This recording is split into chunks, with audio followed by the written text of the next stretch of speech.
जय श्री राधे, जय श्री कृष्ण। सभी भक्तों से करबद्ध निवेदन है, महाराज जी का आगमन हो चुका है। उनके स्वागत के लिए सब लोग खड़े हो जाएं। महाराज जी का फूलों से स्वागत करें। जय श्री राधे, जय श्री कृष्ण।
गुरुर्साक्षात् परब्रह्म तस्मै श्री गुरुवे नमः।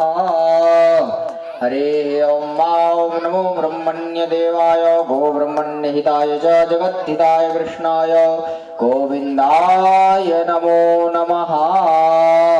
हरे आशन्न परायुवो रक्षितारो दिवे दिवे देवानां भद्रा शोभा तेरेजो यातां देवानागुं शक्यामुपाशे धीमा वयं देवा न आयुः प्रतिरन्तो जीवासे तान् पूर्वया निविदा होमहे वयं भागं मित्रावादेतिं दक्षामश्रीदं मा अर्यमाणं वारुणक्कुं शौमाशुतो मायो भुवसता दशवीना श्रेणुतं दृष्णायातः प्रश्निमातरः शुभञ्जाभानो विदधे को जगमायाः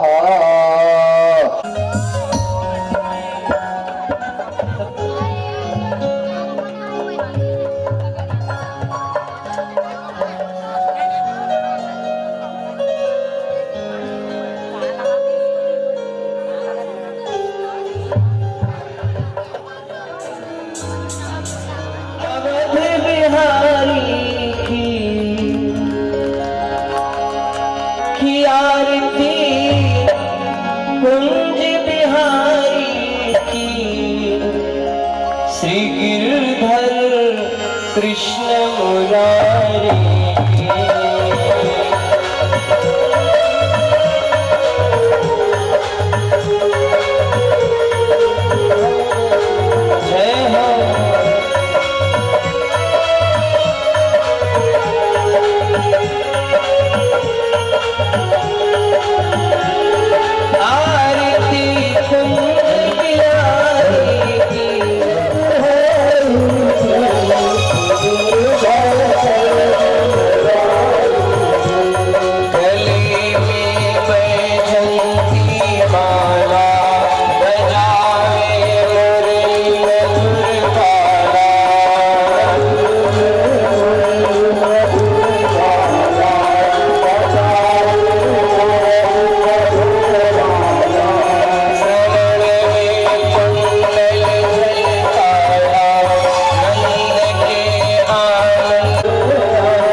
जय हो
गंगा सकल मन हारिणी श्री गंगा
भगवान की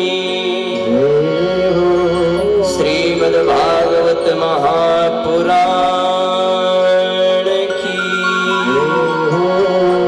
सुखदेव भगवान की संत समाज की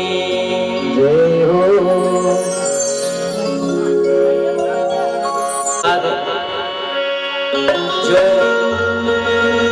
आज आप लोगों को जिनके द्वारा हमारे जजमान जो चौहान जी हैं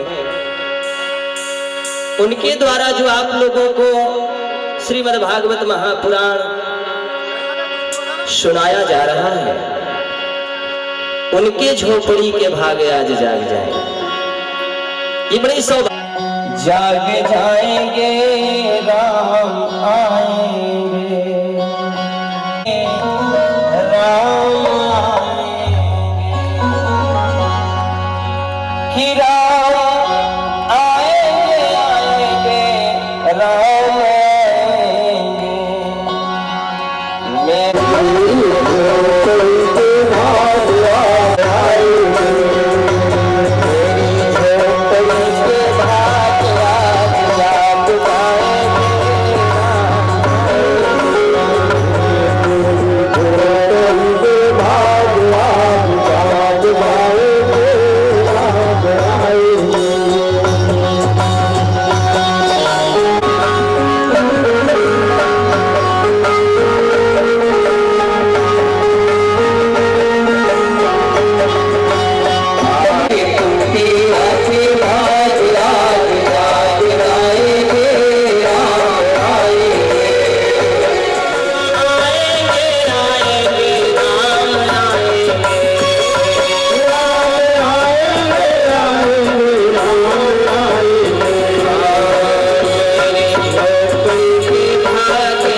से बोलिए भक्त और भगवान की जय हो, राघवेंद्र सरकार की भगवान कृष्ण की अपने अपने माता पिता की संत समाज की जय हो, इस नगर बस्ती की जय हो, कथा कराने वाले भक्त की जय हो।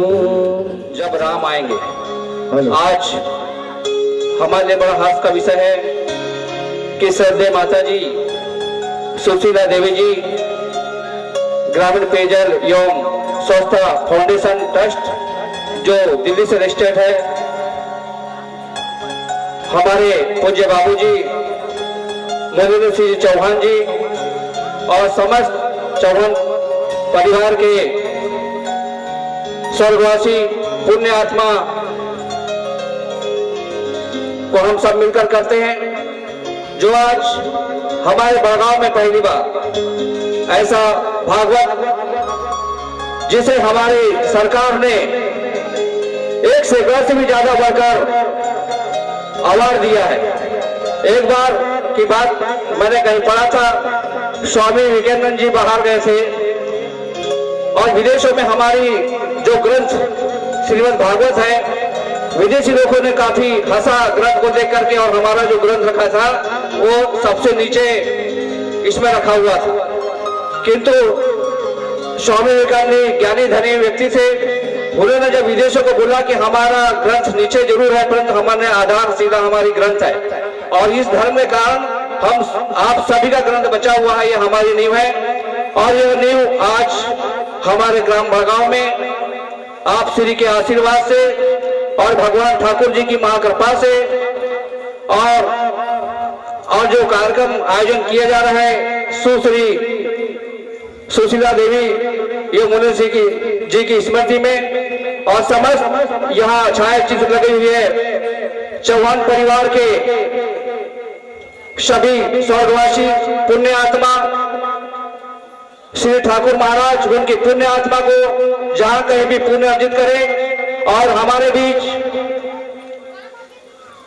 गुरु महाराज जी राजेंद्र प्रसाद जी तिवारी जी जो खास तौर से यहाँ पर पहुंचे हुए हैं प्रज्ञाराज से। प्रज्ञाराज एक ऐसी जगह है हिंदुस्तान से मानी जानी जहाँ 3 नदी का संगम होता है, गंगा यमुना और छुपी हुई मां सरस्वती का सहयोग होता है। ऐसी पुण्य जहाँ पे कई विद्वानों का साधु संतों का आगमन होता है, ऐसे हमारे गुरुजी तिवारी जी महाराज के श्री चरणों में नमन करते हुए आज को कार्यक्रम की आगे बढ़ाते हुए हमारे बीच आज सहयोग सिंह जी चौहान यहाँ उपस्थित है। मैं उनसे निवेदन करूंगा, मैं उपस्थित है इस भागवत कथा का लाभ उठाने के लिए आप भी यहाँ पर श्री मंच पर उपस्थित हो जाएं। वैसे ही विकास सिंह जी आप भी यहाँ पर श्री मंच पर पहुंचे और हमारे गुरुजी राजेंद्र प्रसाद जी तिवारी जी का पुष्पहार से स्वागत करेंगे, और हमारे महागुरु जी आपको भगवान राधे राधे का गमछा भेंटकर आपकी उज्जवल भविष्य की कामना करेंगे। वैसे ही सुखचंद जी बाहे जो पीपल टोला से आए हुए हैं नदी के किनारे गांव से, उनका भी हार्दिक अभिनंदन स्वागत है। आप भी श्री मंच पर यहाँ पर पहुंचे। उसी प्रकार कालेलाल जी चौधरी पीपल टोला से, आपका भी भगवान राधे राधे के दरबार में हार्दिक अभिनंदन वंदन स्वागत है। कृपया अगर आप भी श्री कान्हा जी के दरबार में पहुंचे। वैसे ही सुशील सिंह जी तोमर आप भी यहाँ पहुंचे, से हार्दिक अभिनंदन वंदन स्वागत है। देवराम जी लिल्हारे जानवा से डॉक्टर मुन्ना गोस्वामी जी आज इस पावन कथा के श्रवण करने के लिए यहाँ पहुंचे हुए हैं। डॉक्टर जी आप भी यहाँ पहुंचेंगे। उदयलाल जी भागवत गुरु जी जो किरनापुर से पहुंचे हैं। लक्ष्मण सिंह जी दीक्षित,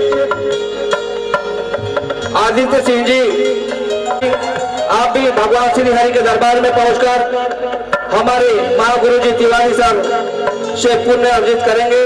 हमारे ग्राम आमगांव के उपसरपंच साहब सिल्लारे जी आप भी पहुंचे के दरबार में हार्दिक अभिनंदन है, स्वागत है, हार्दिक वंदन अभिनंदन स्वागत है। और मैं गिनकर देता है न तौल कर देता है, न गिनकर देता है न तौल कर देता है। श्री हरि जब भी देता है दिल खोल कर देता है। माता बहने, मैं आप लोग से गुजारिश करूंगा, जब भी हमारा तीसरा दिन है, हम अपने महागुरु जी को देख रहे हैं और ताली किस प्रकार बजा रहे हैं। ये भागवत का कार्यक्रम है और इसमें मैं आपको ताली का तरीका अपने महाराज जी को देखा होगा, प्रेम की ताली ये वाली होती है, ऐसा होना चाहिए। ये निवेदन श्री हरि के दरबार में उनका वंदन अभिनंदन स्वागत। भगवान की भक्तिमय रसमयी भावना में आप खो जाए। भगवान श्री हरि सबकी आपकी मनोकामना पूरे।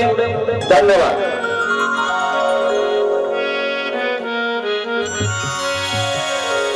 आज हम सब भगवान से लगन लगाएंगे। कैसे? लगन तुमसे लगा बैठे कि लगन तुमसे लगा बैठे, जो होगा देखा जाएगा। लगन तुमसे लगा बैठे, जो होगा देखा जाएगा।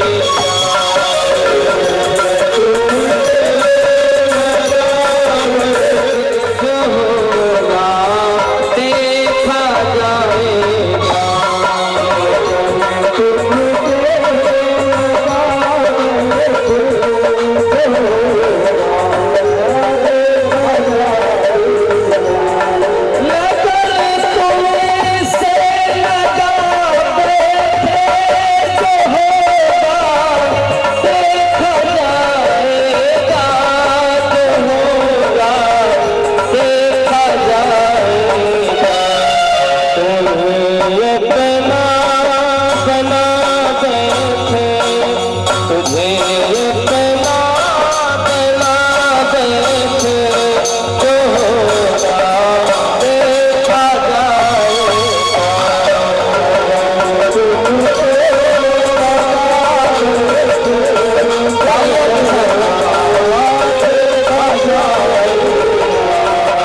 भगवान की भजन तो होती ही रहेगी। भगवान शिव जी कहते हैं माता पार्वती जी से कि पार्वती उमा कहूँ मैं अनुभव अपना, असत हरि भजन जगत सब सपना। सत्य है तो क्या है मेरी माँ, भगवान की भजन है, भगवान की कीर्तन है। और एक ध्यान देना, ये ताली हम बजाने के लिए क्यों बोलते हैं बार बार मालूम है? जो ताली बजाता है और जो ताली नहीं बजाता है, आज हम आपको बता देते हैं। जो भगवान के दरबार में ताली बजाकर भजन गाता है, अगर उसकी भाग्य रेखा गड़बड़ है, ध्यान देना, अगर भाग्य रेखा गड़बड़ है तो ताली बजाने से उसकी भाग्य रेखा सही हो जाती है। और जिसकी सही है, अगर ताली नहीं बजाता तो उसकी भाग्य रेखा गड़बड़ है। इसलिए जब भगवान की कीर्तन आए तो ताली झूम के बजाया करो, ठीक है?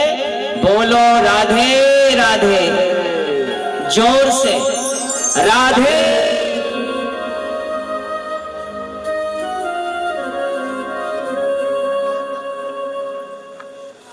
यही गड़बड़ की वजह से थोड़ा कंफ्यूज हमें हो रहा है।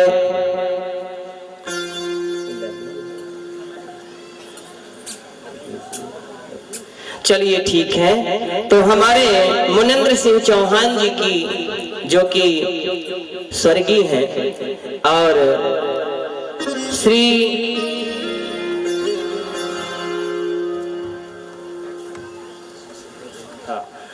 सुशीला देवी चौहान और साथ ही साथ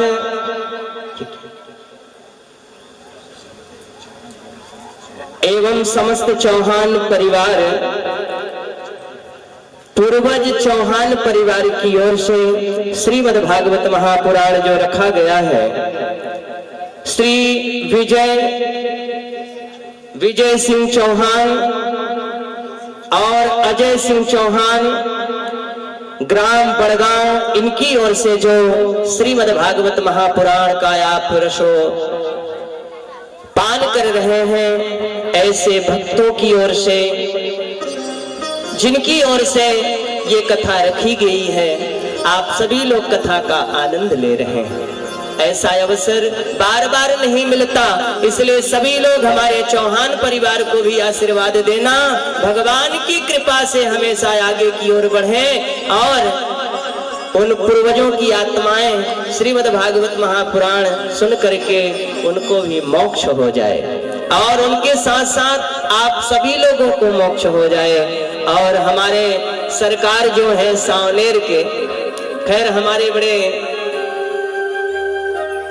जिगरी भक्त हैं। अब हम प्रयाग से जो आए हैं ना, तो भूमिका उन्हीं की ही है, जो हम प्रयाग क्षेत्र से आपके गांव में, बड़गांव में आए हैं, कि हमेशा ही ऐसे ऐसे शुभ कार्य करते रहे। मेरा संपूर्ण आशीर्वाद व्यासपीठ की ओर से हुआ सरकार के लिए। आइए अब हम आप लोगों के समक्ष भगवान की कथा की ओर चलते हैं। कल आप लोगों ने भगवान की कथा को श्रवण किया।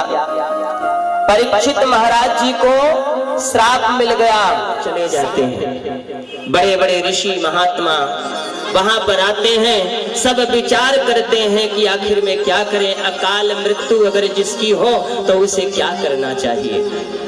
लेकिन किसी ने नहीं विचार कर पाया कि क्या करना चाहिए। तो होता क्या है, उसी समय हमारे सुखदेव मुनि जी को ये लगा कि परीक्षित बड़ा राजा बहुत अच्छा है, अकाल मृत्यु होने वाली है, श्राप मिला है, इसलिए चलना चाहिए। सुखदेव जी चल देते हैं और आते हैं। जैसे ही ऋषियों ने देखा सुखदेव महाराज जी को, सारे ऋषिगण खड़े हो जाते हैं, स्वागत करने लगते हैं और सुंदर से आसन पर बैठा देते हैं। उसी समय ऋषिगण ने कहा कि देखो परीक्षित, अब तुम्हारा कल्याण हो गया। अब जो तुम्हें श्राप मिला था अकाल मृत्यु का, समझो समाधान हो गया। लेकिन कुछ संतों ने कहा कि महाराज जी की ज्यादा बड़ाई भी मत करो, क्योंकि सुखदेव महाराज जी को बड़ाई अच्छी नहीं लगती। अगर बड़ाई करोगे तो उठकर चल भी देंगे, इसलिए शांत रहो। क्योंकि जो महान पुरुष होता है न मेरी माँ, वो अपने आप को बताता नहीं कि मैं महान हूँ। जिसके अंदर कुछ गुण है ना, वो अपने आप को बखान नहीं करता कि मैं गुणवान हूँ। अगर उसे सुख भी मिल गया तो भी आनंद है और दुख भी मिल गया तो भी आनंद है। वो सुख और दुख की चेष्टा नहीं करता, उसके लिए दोनों बराबर है। परीक्षित महाराज जी ने सिर्फ इतना ही कहा सुखदेव जी महाराज से कि महाराज कृपा करके ये बताइए कि अकाल जिसकी मृत्यु हो उसे क्या करना चाहिए। तो सुखदेव जी महाराज प्रसन्न हो गए। प्रसन्न इसलिए हो गए कि देखो इन्होंने अपने लिए नहीं पूछा। चाहते तो सुखदेव भगवान जी के सामने परीक्षित महाराज जी ये पूछते कि महाराज ये बताइए, हमें 7 दिन में हमें सर्प डसने से हमारी मृत्यु होगी, तो उसके लिए क्या करना चाहिए। लेकिन उन्होंने अपने लिए नहीं कहा, संसार के लिए कहा, संसार के लोगों के लिए कहा कि महाराज कृपा करके बताइए, अगर किसी की अकाल मृत्यु हो जाए तो उसे क्या करना चाहिए। तो उसी समय सुखदेव जी महाराज ने कहा कि तस्मात् भारत सर्वत्मा भगवान ईश्वरो हरि श्रोतव्यः कीर्तनव्यश्च तथाभ्ययम् कि श्वास श्वास परिकृष्ण भजी वृथा श्वास जन खोय ना जाने आश्वास की आवन हो या न हो। सुखदेव जी महाराज ने कहा वाह परीक्षित, बहुत सुंदर प्रश्न किया तूने। अब उसी समय देवता जब जान गए कि अब भागवत शुरू होने वाली है, तो देवता अमृत का कलश लेकर पहुंच गए। जब अमृत का कलश लेकर पहुंचे तो महाराज जी ने पूछा ये क्या है। उन्होंने कहा महाराज ये अमृत है, अब मैंने सुना है आज के 7वें दिन परीक्षित की मृत्यु होगी, तो अमृत अगर परीक्षित पी लेंगे तो इनका भी समाधान हो जाएगा। और जो श्रीमद् भागवत महापुराण ज्ञानक जो इन्हें सुना रहे हैं, इन्हें न सुनाकर हमें सुना दे। सुखदेव जी महाराज ने देवताओं को फटकार दिया, श्रीमद् भागवत महापुराण सुनने का तुम्हें कोई अधिकार नहीं है, क्योंकि तुम सौदागर बन करके आए हो। अगर श्रोता बनकर आते तो हम तुम्हें कथा सुनाते, लेकिन तुम श्रोता बनकर नहीं, तुम तो सौदागर बनकर आए हो। मणि मुझे दे दो, कांच का टुकड़ा तुम ले लो, ऐसे कैसे हो सकता है। और एक बात बोलूं मैया, ये देवता बड़े कंजूस हैं। कंजूस तो समझते हैं ना। तो ये देवता ऐसे कंजूस हैं कि 3 कंजूस थे। कितने कंजूस थे? 3।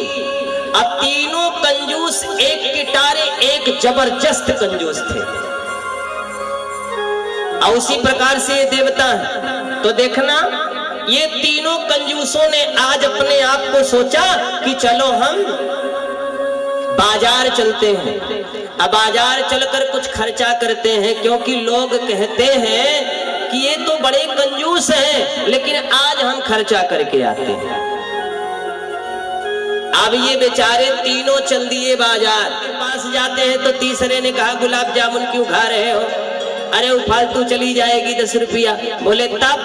बोले ऐसा करो, अगर मेरे कहने से चलो तो मैं बताऊं। उन्होंने कहा हाँ हाँ बताओ तुम क्या करना है। उन्होंने कहा घी ले लो घी। वाह तुम तो बड़े खर्चीले हो।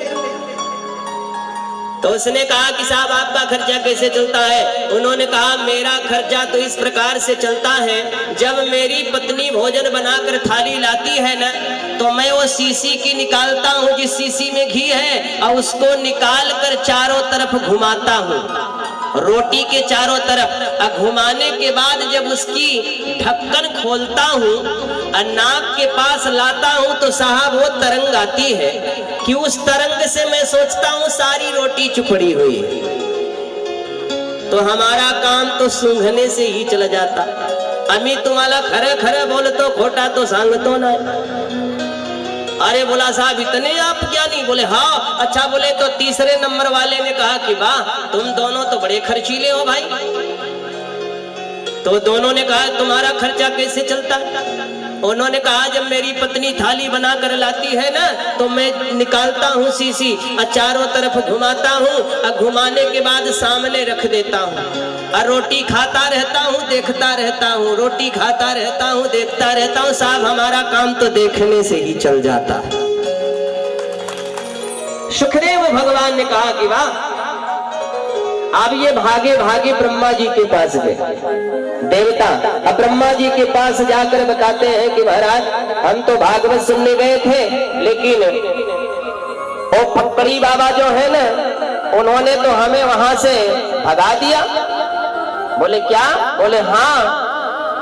बोले हमको उन्होंने कहा कि तुम भागवत सुनने के अधिकारी नहीं हो, जबकि महाराज मैं अमृत लेकर गया था। अच्छा तो उन्होंने कहा चलो कोई बात नहीं है, अभी मैं देखता हूं कि भागवत के अंदर क्या है, श्रीमद् भागवत महापुराण के अंदर क्या है जिसे बाबा ने हटा दिया, भगा दिया। तो मैया ब्रह्मा जी ने तराजू मंगवाई, और तराजू मंगवाने के बाद सारे वेद और शास्त्र का वहां पर उन्होंने रख दिया एक पलड़े पर, और एक पलड़े पर श्रीमद् भागवत महापुराण को रखा गया। अब वो श्रीमद् भागवत महापुराण नीचे हो गया, बाकी जितने शास्त्र थे, जितने पुराण थे, वह सब ऊपर हो गए। तो ब्रह्मा जी ने कहा ये भागवत कोई पोथी नहीं है, भागवत स्वयं भगवान कृष्ण हैं। इनको सुनने से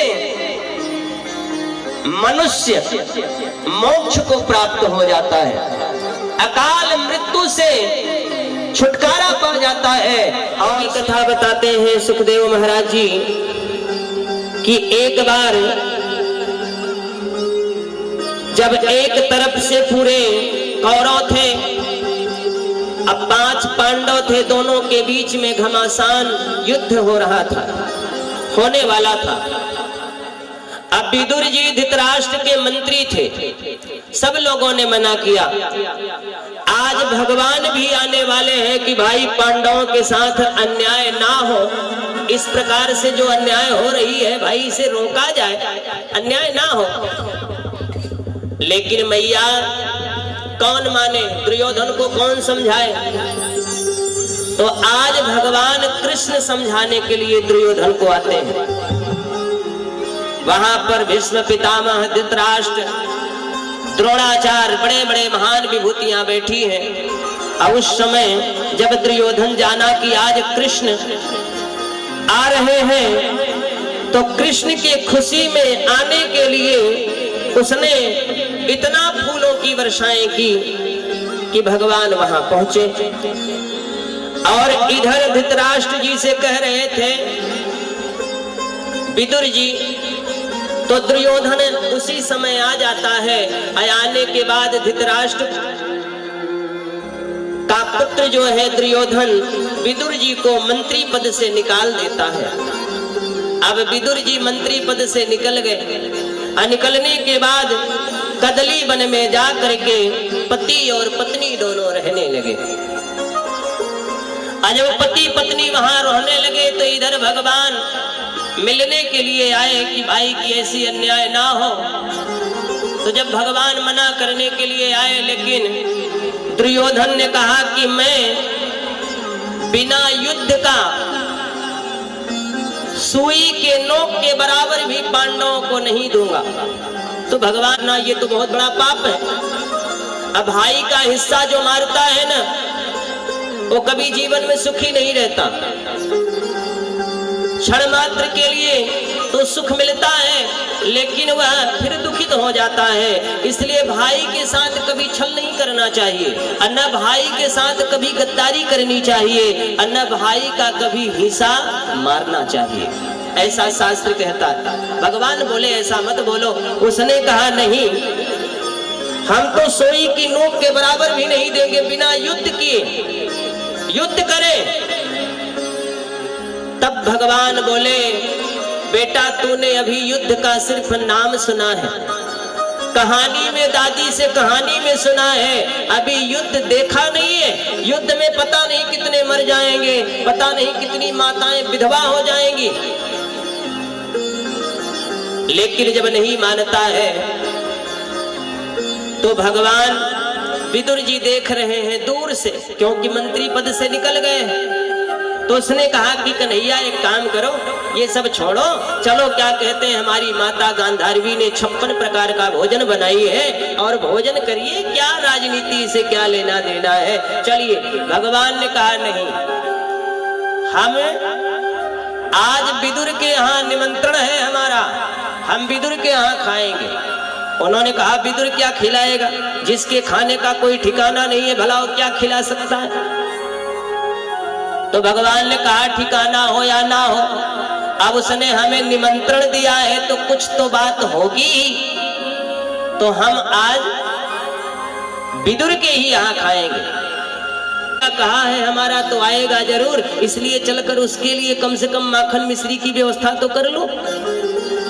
तो विदुर जी जाते हैं, अपनी पत्नी विदुरानी से कहते हैं, देवी मेरा द्वारिकाधीश आने वाला है कन्हैया, इसलिए एक काम करना, यहाँ सुंदर सा लेप लगा देना, और मैं जा रहा हूँ गोपिकाओं की गली में माखन मिश्री लेकर आता हूँ कन्हैया के लिए, क्योंकि मेरा गोविंद मीठा खाता है ना।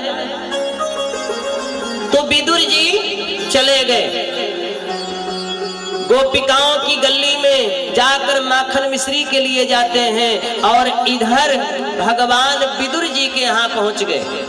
दरवाजा बंद था, सकड़ी खटखटाने लगे। उस समय विदुरानी जी क्या करती हैं, स्नान कर रही थी, और जैसे ही भगवान पहुंचे कि विदुरानी जी ने देखा, आवाज भगवान लगाए, अरे चाचा विदुर दरवाजा खोलो, मैं आ गया हूँ।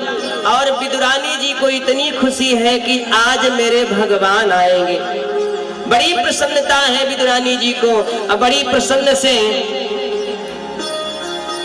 विदुरानी जी हर्षित है कि भगवान आएंगे। अब भगवान पहुंच गए, दरवाजा खटखटाने, दीजिए जन्म जन्म का साथ, देना हो तो दीजिए जन्म जन्म का साथ, देना हो तो दीजिए जन्म जन्म का साथ। मेरे सर पे रखी बनवारी, मेरे सर पे रखी बनवारी, अपने दोनों हाथ, देना हो तो दीजिए जन्म जन्म का साथ, देना हो तो दीजिए जन्म जन्म का साथ, देना हो तो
सुना है हमने शरणागत को अपने गले लगाते हैं।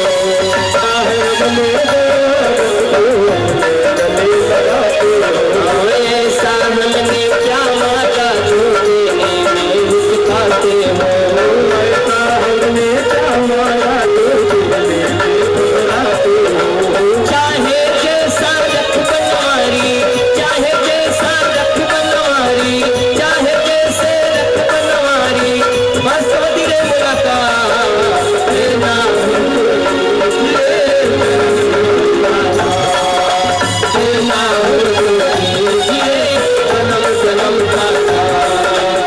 विदुरानी जी अकेले हैं। विदुर जी चले गए हैं माखन मिश्री के लिए। अब विदुरानी जी इतनी प्रसन्न है कि आज हमारे घर भगवान आएंगे।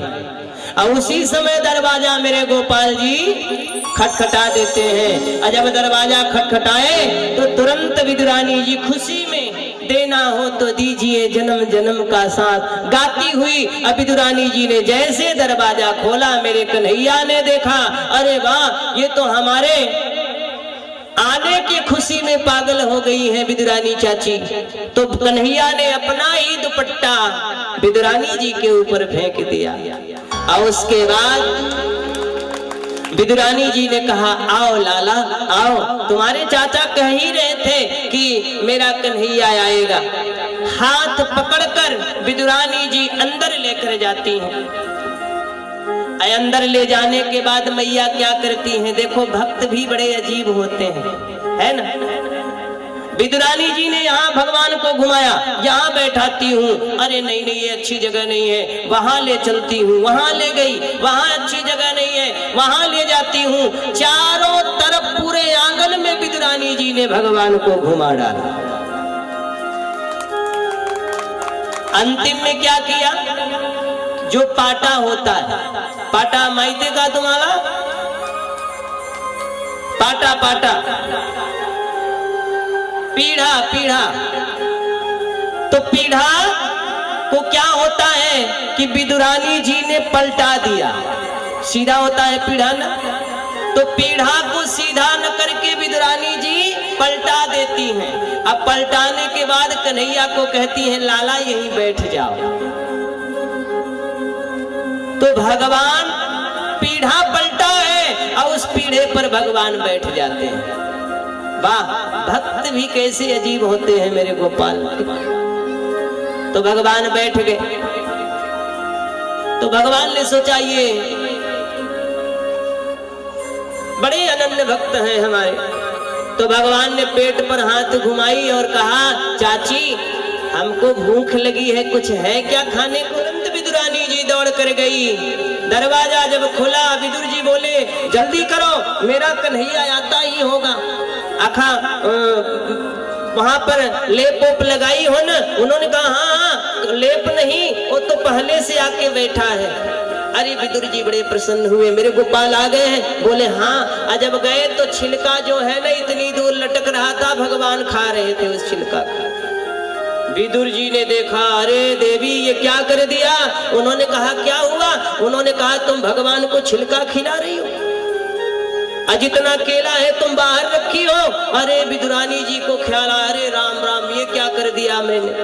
क्योंकि इतनी खुशी थी, वो खुशी के कारण जब भक्ति उदय होती है न भगवान के प्रति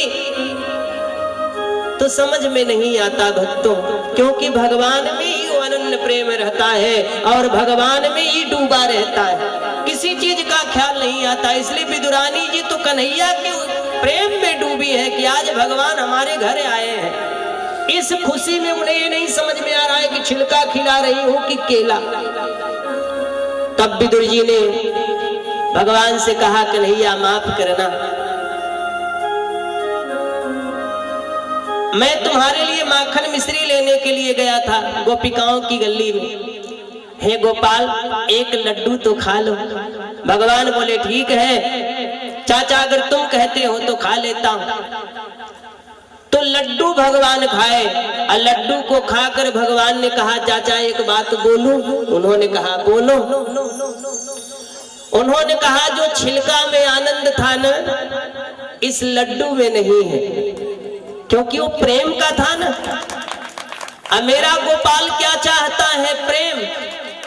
क्योंकि भाव का भूखा हूं मैं, भाव ही एक सार है। भगवान कहते हैं मैं तो भाव का भूखा हूं। भगवान किसके भूखे होते हैं? भाव के। भाव का भूखा हूं मैं, भाव ही एक सार है। जो भाव से भजता मुझे तो भव से बेड़ा पार है। चरणों में प्रणाम किया, विदुर जी प्रणाम किए और उसके बाद फिर भगवान वहां से चले गए। प्यारे भक्तों, इधर भगवान के पार्षद जय और विजय नाम के थे। सनक सनंदन सनातन सनत कुमार चारों भाई एक बार भगवान से मिलने गए बैकुंठ धाम। जब बैकुंठ धाम मिलने गए तो चले जा रहे थे, भगवान के पार्षदों ने रोक दिया, आप अंदर प्रवेश नहीं कर सकते। बोले क्यों? बोले इस समय भगवान विश्राम कर रहे हैं। तो उनको क्रोध आ गया चारों भाइयों को कि हमारे पिता से हमें ये मिलने के लिए रोक रहा है।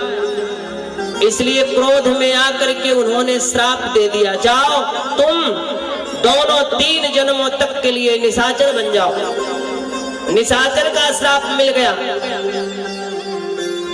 मैया तब भगवान का दर्शन हुआ उन चारों भाइयों को और भगवान ने कहा वो भी अंदर प्रवेश नहीं मिला क्योंकि उन्होंने क्रोध कर दिया था।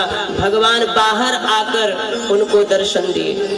इसलिए क्रोध नहीं करना चाहिए। और भगवान ने कहा कि फिर से जाकर भक्ति करो, जितनी तुम्हारी भक्ति थी वह सब क्षीण हो गई क्रोध करने से, इसलिए जाकर भक्ति करो। फिर वो भक्ति करने चले जाते हैं। और इधर भगवान ने ये दोनों भाई भाई हैं। तो हिरणाक्ष क्या करता है कि पृथ्वी को लेकर जाता है और समुद्र के नीचे डुबो देता है। और जब पृथ्वी नहीं रही तो हाहाकार मचने लगा कि आखिर में अब पृथ्वी जब हो तब तो आगे की कहानी बढ़े। तो ब्रह्मा जी बैठे थे और ध्यान कर रहे थे, तो उन्होंने छींक लगाई और जब छींका तो उससे बाराह नाम का एक स्वर पैदा हो गया। प्रेम से बोलिए बाराह भगवान की। तो बाराह के रूप में भगवान आए और आने के बाद थे तो उधर से नारद जी कीर्तन करते हुए जा रहे थे और वहां पर हिरणाक्ष चारों तरफ घूम रहा था। नारद जी को पकड़ लिया, अरे ओ सिर्फ बीड़ा ही बजाना आता है, नारायण नारायण करना ही आता है कि युद्ध भी करना आता है? नारद जी ने कहा मैं युद्ध तो जानता ही नहीं, मैं तो सिर्फ नारायण नारायण जपता रहता हूँ। बोलो राधे राधे। हिरणाक्ष ने कहा नहीं, आज तो युद्ध करना पड़ेगा, युद्ध नहीं करोगे तो हम तुम्हें जाने नहीं देंगे। नारद जी ने कहा हमें क्षमा करना, हम युद्ध तो जानते नहीं। देखो तुम हो वीर पुरुष, अगर किसी वीर पुरुष का नाम बता दूं तो? उसने कहा जल्दी बताओ, मेरे भुजाओं में खजली हो रही है। बोले किस लिए? बोले युद्ध करने के लिए। तो बोले एक काम करो, जाइए समुद्र के किनारे एक वाराह नाम का व्यक्ति घूम रहा है, जाकर उसी से युद्ध करो, तुम्हारा जो है ना ये खजली मिट जाएगी। नारद जी नारायण करते हुए चले गए और उसी समय समुद्र के नीचे वाराह भगवान गए। जाने के बाद पृथ्वी माता को अपने दांतों पर रख करके ऊपर आ रहे थे। जब ऊपर आ रहे थे तो उसने देखा तो छेड़खानी करने लगा, तुम मुझसे युद्ध करो। वाराह भगवान ने उठाई गदा और एक गदा मारी कि उसका वध हो गया। जब मैया उसका वध हो गया, जब मर गया ना, तो उसका भाई हिरण्याकश्यपु था, उसे बड़ा क्रोध आया, मेरे भाई को विष्णु ने मार डाला।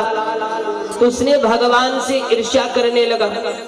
ईर्ष्या करने के लिए उसने जाकर तपस्या करना प्रारंभ की, वृंदावन में की। सब जगह डूब जाता है लेकिन वृंदावन कभी नहीं डूबता। पृथ्वी माता ने भगवान से कहा ये बताइए, जब मैं नहीं थी तो ये वृंदावन कहां से आया? तो भगवान बोले सब देश की प्रलय हो जाती है, हर जगह डूब जाता है, लेकिन मेरा वृंदावन नहीं डूबता, क्योंकि वृंदावन हमारा घर है। तो भगवान का घर कहाँ है? वृंदावन में है। एक बार प्रयागराज, जो सभी तीर्थों का राजा प्रयाग है, प्रयाग गए और बोले भगवान आपने हमें सभी तीर्थों का राजा बनाया है, सब हमें कर देते हैं, लेकिन वृंदावन क्यों नहीं देता? तो उन्होंने कहा कि वृंदावन इसलिए नहीं देता कि मैंने राजा अपने घर का थोड़ी बनाया है। आप बाहर के राजा हैं, मेरे घर के थोड़ी हैं, इसलिए वृंदावन मेरा घर है जो आपको कर नहीं देता। मैया इस प्रकार से सुखदेव जी महाराज ने एक कथा बताई और उसके बाद फिर सुखदेव मुनि ने कदर्म ऋषि की कथा बताई। पिता से कहा कि पिताश्री हम विवाह नहीं करेंगे, हम वैराग्य जीवन जिएंगे। उन्होंने कहा बेटा ये कहने की बात है, लोग कह देते हैं लेकिन वैराग्य जीवन नहीं जी पाते। पहले गृहस्थ में आना पड़ता है, उसके बाद वैराग्य जीवन जीना पड़ता है। लेकिन उन्होंने कहा नहीं, हम तो वैराग्य जीवन जिएंगे।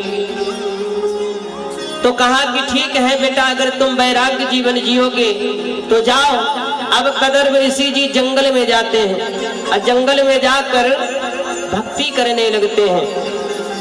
जब जंगल में जाकर तपस्या करने लगते हैं, जैसे ही तपस्या के लिए बैठे तो उन्होंने देखा कि संसार नाच रहा है, सब माया के जंजाल में भिड़े हुए हैं। तो कदर्म ऋषि जी ने सोचा गृहस्थ जीवन कितना आनंद मग्न जीवन है, इसलिए मैं भी गृहस्थ में रहना चाहता हूँ। लेकिन कन्हैया भगवान, मैं तो प्रभु से और अपने परिवार वालों से कहा है कि हमें भगवान की भक्ति करनी है।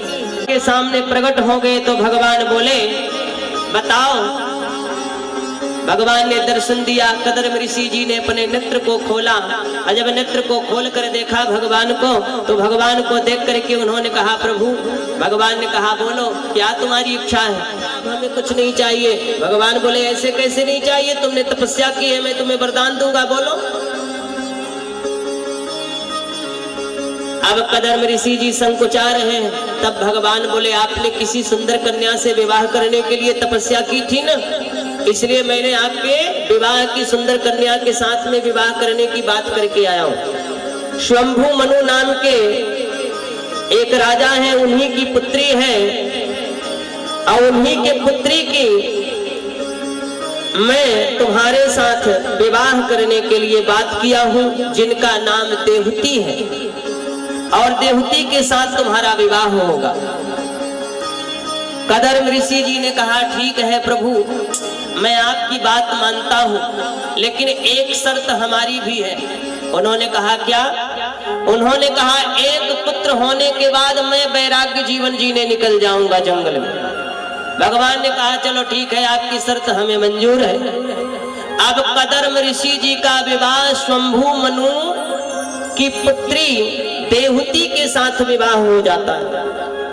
देवहूति के वो लेकर के कदर्म ऋषि जी महाराज चल देते हैं और लेकर आते हैं अपने आश्रम में। जब अपने आश्रम में लेकर आए तो वहां क्या दिखता है? ऊपर चिड़िया का घोंसला बना हुआ है। एक तरफ सर्प की बिल है तो दूसरे तरफ चूहा की बिल है। चारों तरफ से पूछा, स्वामी हमारा घर कहाँ है? उन्होंने कहा, देवी हमारा घर एक हाथ का जो दिख रहा है न आसन, वही हमारा घर है। अरे देवहूति ने सोचा, है भगवान। तो देवहूति ने क्या किया कि एक जब दूर से देखा तो उन्होंने एक ही साथ में शेर और हिरण दोनों पानी पी रहे थे। तो देवहूति को ये प्रसन्नता हुई कि मेरा विवाह जिसके साथ हुआ है ये बहुत तपस्वी है, इसलिए मैं धन्य हो गई, ऐसे तपस्वी के साथ मेरा विवाह हुआ है। तो कदर्म ऋषि जी ने कहा, देवी एक काम करो, तुम साफ करो और मैं स्नान करके आता हूँ। इस आश्रम को तुम साफ करो, अब मैं स्नान करके आता हूँ। उसके बाद फिर दोनों पति पत्नी इसी जगह रहते हैं। ये सर्प अपना घर मान लिए हैं और ये चिड़िया अपना घर मान ली है, ये बिच्छू अपना घर मान लिए हैं और ये चूहा अपना घर मान लिए हैं। थोड़ी सी जगह है, हम लोग भी यहीं रह लेंगे। तो कदर्म ऋषि जी महाराज स्नान करने चले गए। स्नान करने के बाद भगवान का ध्यान करने लगे। इधर देवहूति क्या है कि साफ सुथरा करके बैठी है, पति के इंतजार में, पति देवता आएंगे। लेकिन सुबह से शाम हो गई, कदर्म ऋषि जी महाराज नहीं आए क्योंकि तपस्या में लीन हो गए। तब देवहूति ने जाकर वहां देखा कि मैं चलकर देखूं अभी तक हमारे स्वामी आए क्यों नहीं। मैया जब वहां जाती हैं देखती हैं कि तपस्या में लीन है कदर्म ऋषि जी महाराज, तो देवहूति जाकर उनकी सेवा करने लगती हैं, उनके चरणों को धोने लगती हैं, प्रतिदिन उनको स्नान कराती हैं, टीका लगाती हैं। ऐसा उनका काम चलता रहा, उनकी सेवा कर रही हैं। क्योंकि नारी का सबसे बड़ा धर्म है पति सेवा। जो नारी अपने पति की सेवा करती है ना, इस भवसागर से पार हो जाती है। ऐसा शास्त्र में लिखा है। मैं अपने से बनावटीपन कभी बतलाता नहीं मैया, मैं सत्य बोलता हूँ, जो शास्त्र में लिखित पाता हूँ वही बोलता हूँ। इसलिए अगर भवसागर से पार करना है तो अपने पति की सेवा करनी है, क्योंकि जो अपने पति की सेवा नारी करती है वो भवसागर से तर जाती है। 40 वर्ष तक देवहूति ने वहां उनकी सेवा करती रही। 40 वर्ष के बाद कदर्म ऋषि जी का नेत्र खुला, और जब नेत्र खुला और उन्होंने देखा सामने, तो क्या होता है कि देवहूति बूढ़ी हो गई थी। देवहूति माता बूढ़ी हो गई थी। तो कदर्म ऋषि जी ने न पहचान करके उन्होंने कहा, माता आप कौन हैं? अपने पत्नी से ही पूछते हैं, माता आप कौन हैं? तो पत्नी बड़े जोर से मुस्कुरा कर कहती है, महाराज इतना जल्दी भूल गए? आप याद करो, आज के 40 वर्ष पहले आपने मुझसे विवाह करके आए थे और मुझे आश्रम में छोड़कर यहाँ आए आप स्नान ध्यान करने, और उसके बाद तपस्या में लीन हो गए। तो महाराज मैं आपकी पत्नी देवहूति हूँ।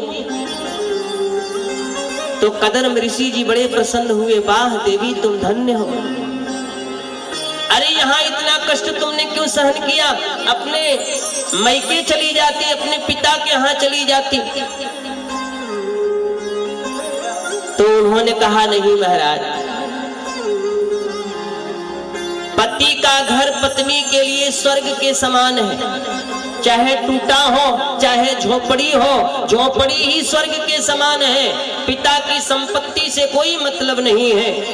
इसलिए आप के पास ही तो हमें स्वर्ग है। इसलिए नारी को अपने पति के घर को ही स्वर्ग मानना चाहिए। 1.5 वर्ष की हो जाती है देवती मैया।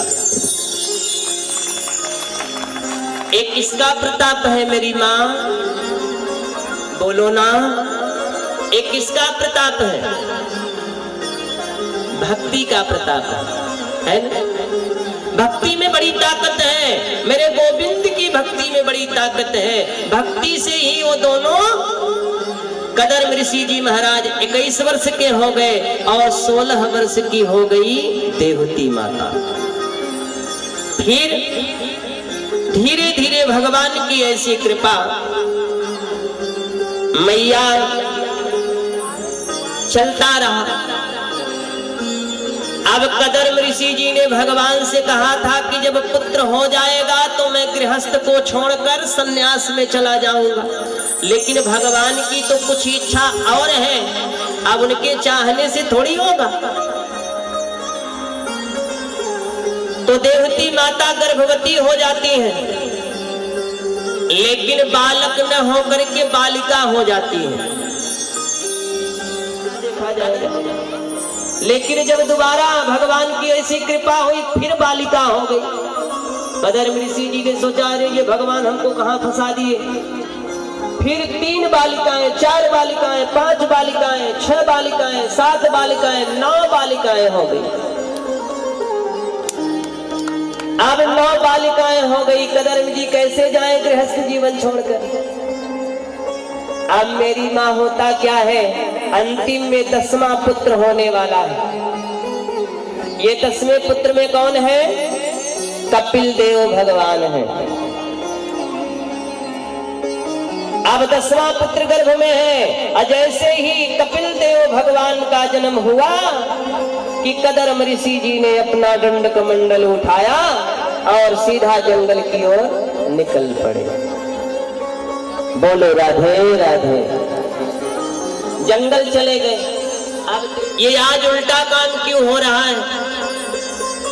बेटा अपने माँ की सेवा करता है, लेकिन आज माँ स्वयं सेवा कर रही है। तो उन्होंने कहा बेटे मैं जानती हूं आप कौन हैं, आप भगवान हैं। इसलिए हे प्रभु अब आप बैठकर हमें ज्ञान की बातें बताइए। उस समय कपिल भगवान से माता देवती ने प्रश्न, तो भगवान ने कहा नहीं माता, गर्भ में जीव को बहुत दुख मिलता है। तो भगवान कैसा दुख मिलता है? तो कपिल भगवान कहते हैं जाने बिना न होहि प्रतीति, बिना प्रतीति होहि नहीं प्रीति।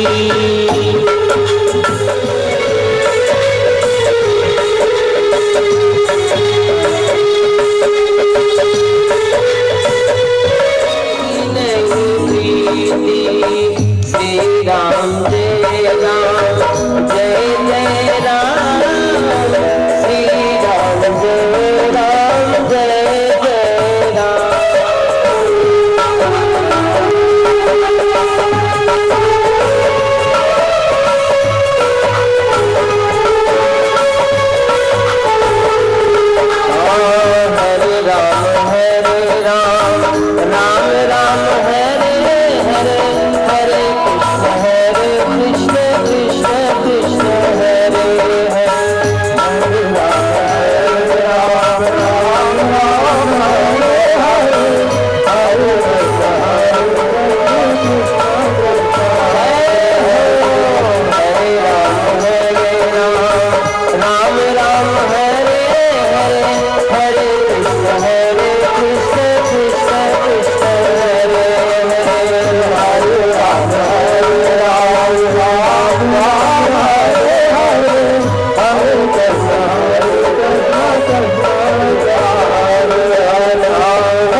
वृंदावन आए, पुष्कर में आए, हर जगह भ्रमण करते हुए एकनाथ महाराज जी को 6 वर्ष का समय, 6 वर्ष में पहुंचे भगवान रामेश्वर के मंदिर के सामने।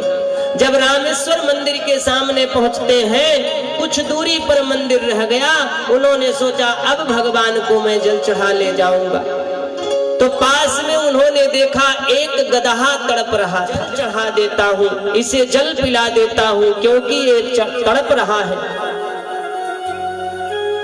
तो रामेश्वर में न ले जाकर के उन्होंने और उसी जगह से उसी गदहा के मुंह में डाला जल और भगवान से कहा कि हे प्रभु, आप मेरे जल को यहीं से स्वीकार कर लीजिए, क्योंकि सिय राम में सब जग जानी, अकरहु प्रणाम जोरी जुग पानी।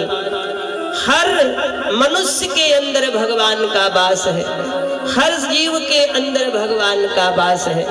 इसलिए एकनाथ महाराज जी ने भगवान ही समझकर उसके मुखारविंद में जल को डाला और कहा, हे रामेश्वर भगवान, यहीं से मेरे जल को स्वीकार कर लेना। उसी समय भगवान उस गदहा के शरीर से प्रकट हो जाते हैं। प्रेम से बोलिए रामेश्वर भगवान की। आप तो हर जगह विराजमान है, भगवान हर जगह विराजमान है। भगवान को कहीं ढूंढने की जरूरत नहीं है। कोई कहता है कि दीन कहे धनवान सुखी, अधनवान कहे सुख राजा को भारी, अराजा कहे महाराज सुखी, महाराज कहे सुख इंद्र को भारी, इंद्र कहे चतुरानन को सुख, अब्रह्म कहे सुख विष्णु को भारी, तुलसीदास विचार कहे हरि भजन बिना सब जीव दुखारी। हरि के भजन के बिना, भगवान की कथा के बिना ये जीव दुखारी है। ब्रह्मा कहे सुख विष्णु को भारी।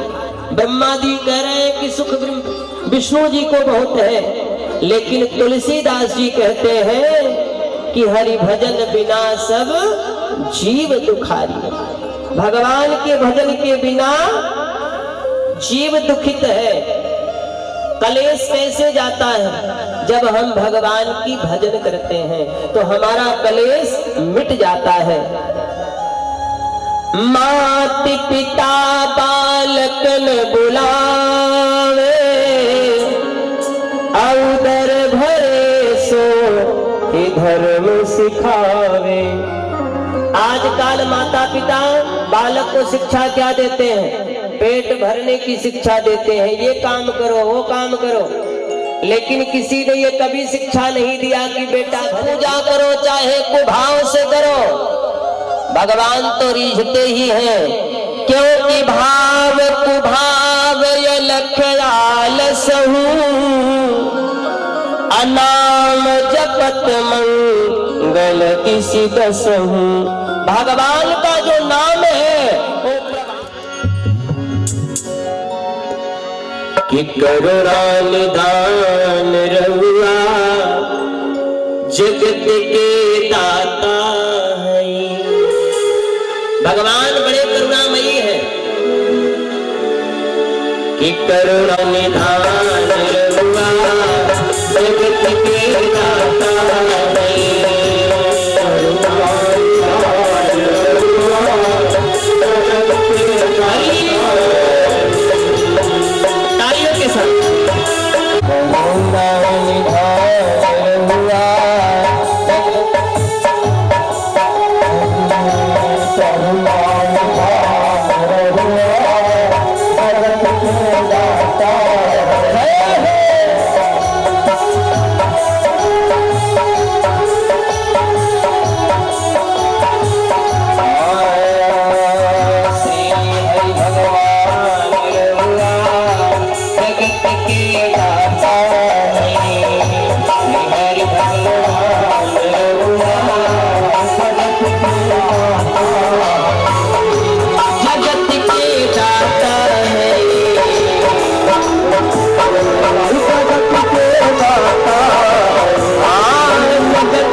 के लिए सुदूर जंगल में जाते हैं।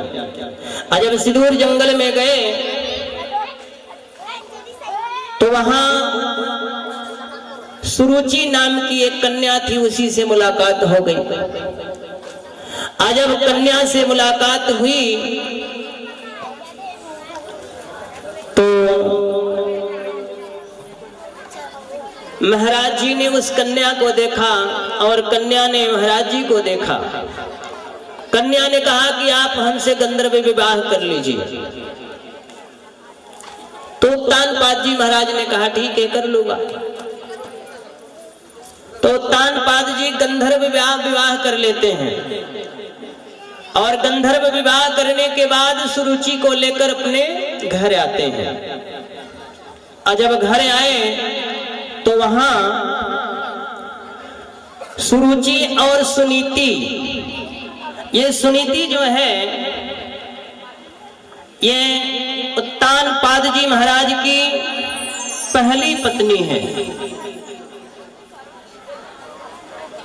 तो जब लेकर वहां आते हैं तो ये सुरुचि ने जब देखा सामने तो उन्होंने कहा ये कौन है? तो उन्होंने कहा ये हमारी पत्नी है। उन्होंने कहा ये आपकी पत्नी है? बोले हाँ। तो बोली कि अगर ये घर में रहेगी तो मैं घर में नहीं रहूंगी, या तो इसे रखो या तो हमें रखो। अब तानपाद जी महाराज ने सोचा क्या करूं, अगर सुनीति को रखता हूं तो ये सुरुचि चली जाएगी। अब क्योंकि सुरुचि से ज्यादा प्रेम करते थे महाराज जी, गंधर्व विवाह करके आए हैं। जाने के बाद जंगल में जाकर रहने लगे, जबकि सुनीति गर्भवती है, लेकिन फिर भी महाराज जी ने निकाल दिया सुरुचि के कहने के अनुसार। अब सुनीति जंगल में जाकर रहने लगी, जहां कथा वार्ता होती है, संतों की सेवा करने चली जाती है और भगवान की कथा श्रवण करती है, संतों की सेवा करती है। भगवान की ऐसी कृपा कि सुनीति को पुत्र की प्राप्ति हुई। जब पुत्र की प्राप्ति हुई तो जहां भी कथा सुनने जाती तो पुत्र को भी साथ में लेके जाती। ले जाने के बाद अपने पुत्र को बताती कि बेटा प्रणाम करो, क्योंकि संत को प्रणाम किया जाता है। तो जैसे प्रणाम करती थी वैसे प्रणाम सिखाती थी, क्योंकि बेटे की प्रथम गुरु कौन होती है मालूम है? माँ होती है। बचपन से ही अगर अच्छी शिक्षा दोगे तो वो ढल जाएगा। अब बड़ा होने के बाद अगर शिक्षा दोगे तो आपका सुनने वाला नहीं है, इसलिए बचपन से ही उसे शिक्षा देनी चाहिए। मैया अब जहां जाती थी सुनीति, वहां पुत्र को लेकर जाती थी और ले जाने के बाद क्या करती थी मालूम है? बेटे को अच्छी शिक्षा देती थी। धीरे धीरे धीरे धीरे आज ध्रुव जी बड़े हो गए। कितने वर्ष के हो गए? 5 वर्ष के। अब तो मैया ध्रुव जी ने एक दिन बच्चों के साथ खेल रहे थे, बच्चों ने कहा ये बताओ तुम्हारे पिता कौन है? तो उन्होंने कहा आज तक हमको पता ही नहीं है हमारे पिता कौन है, मेरी माँ ने बताई ही नहीं। आज मैं अपनी माँ से पूछूंगा मेरे पिता कौन है। तो आज ध्रुव जी आते हैं अपनी माँ के पास और माँ से कहते हैं माँ मेरे पिताश्री कौन है? तो सुनीति ने कहा कि पुत्र तुम्हारे पिताश्री बहुत बड़े राजा हैं। उन्होंने कहा माँ अगर पिता राजा हैं तो आप जंगल में क्यों रहते हैं हमें लेकर? तो उन्होंने कहा कि बेटे तुम्हारे पिता ने हमें निकाल दिया है घर से, इसलिए मैं जंगल में ही रहती हूं। लेकिन मेरे पिताजी रहते कहाँ हैं? उन्होंने कहा बेटा वो जो महल दिख रही है ना, महल का पताखा दिख रहा है, वहीं पर तुम्हारे पिताश्री रहते हैं। आज ध्रुव जी के मन में आया कि आज मैं अपने पिता से मिलने जाऊंगा। देखते हैं कि सिंहासन पर विराजमान उनके पिताश्री हैं, बैठे हैं।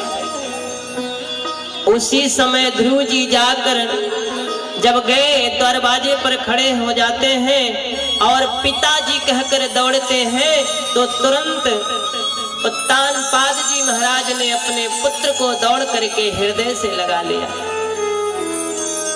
लगाने के बाद सिंहासन पर बैठ गए। अब बैठने के बाद अपने पुत्र को अपने जंघा पर बैठा लेते हैं।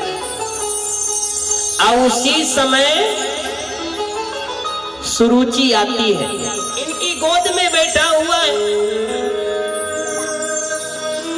तो सुनीति ने ध्रुव जी का हाथ पकड़कर, गोदी में बैठे थे अपने पिताश्री के गोद में, लेकिन सुनीति ने पकड़कर उन्हें फेंक देती है बाहर। ध्रुव जी रोने लगते हैं और पूछते हैं पिताश्री ये कौन है? उन्होंने कुछ नहीं बोले। तब सुरुचि बोलती है मुझसे पूछो, उनसे क्या पूछते हो?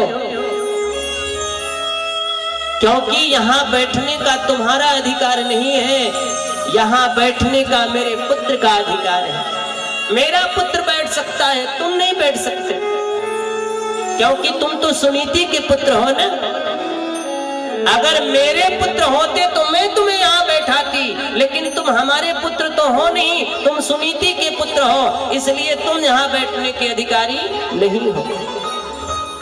मैया ध्रुव जी बहुत दुखित हो जाते हैं और डांट कर भगा देती है, अब दोबारा मत आना, और अगर तुम्हें यहाँ बैठने का शौक है ना, तो जाकर भगवान से प्रार्थना करो कि तुम्हें हमारे गर्भ में डाल दे, मेरे गर्भ से तुम्हारी पैदाइश हो जाए, और फिर यहाँ तुम बैठना।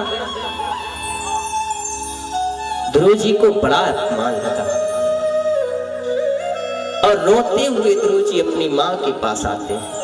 आज मुझे सुरुचि ने, मेरे पिताजी ने मुझे बुलाकर गोद में बैठाया और सुरुचि ने आई और मेरा हाथ पकड़ करके वहां से भगा दिया, और यहाँ तक कि उसने कहा कि जा तपस्या कर और भगवान से बोल कि तुझे मेरे गर्भ में डाल दे, उसके बाद तू यहाँ बैठ सकता है। माँ मैं सुरुचि का एक एक करके बदला लूंगा, एक एक बच्चों का। तो माँ सुनीति ने हाथ रख दिया पुत्र के मुख पर, नहीं बेटा, किसी का अमंगल नहीं चाहते बेटा। सुनीति के आने, सुरुचि के आने से मैं घर से बेघर हो गई, लेकिन सुरुचि के पास जब कोई पुत्र नहीं था ना, मैं संत की सेवा करती थी, और संत की जब सेवा करती थी, संत ने हमें आशीर्वाद दिया और कहा उन्होंने कि बेटी अब तुम मांग लो जो कुछ मांगना हो, क्योंकि तुमने हमारी बहुत सेवा की है, हमारी सौतन को एक पुत्र दे दो, मैं आपसे मांगती हूँ। तो संत क्या बोलते थे जानते हो बेटा? बोलते थे वाह तुम धन्य हो, सुरुचि के ही घर से तुम बेघर हुई हो, फिर भी तुम उसके लिए कल्याण की कामना करती हो, उसके पुत्र की कामना करती हो, इसलिए तुम धन्य हो। तो बेटा किसी का कभी अमंगल नहीं सोचना चाहिए। और फिर सुरुचि ने जो कहा है वो गलत कहाँ कहा है, ठीक कहा है उसने। जाओ भक्ति करो, भक्ति करके भगवान को प्रसन्न करो, उसी में तुम्हारा कल्याण है। मैया अब देखो बेटा, वही माँ पुत्रवती है जिसका पुत्र भगवान का भक्त हो। कि पुत्रवती युवती जग सोई, रघुपति भगति जासु सुत होई। बेटा वही माँ पुत्रवती है जिसका पुत्र भगवान का भक्त हो। और ओ माँ, ओ पुत्र बेकार है जो भगवान का भक्त न हो ऐसे के लिए जा रहे हैं। ये देखिए ध्रुव जी महाराज की झांकी आप लोगों के समक्ष उपस्थित है। ध्रुव जी ने कहा ठीक है माँ, अगर तुम कहती हो तो मैं तपस्या करने के लिए जा रहा हूँ। और ध्रुव जी तपस्या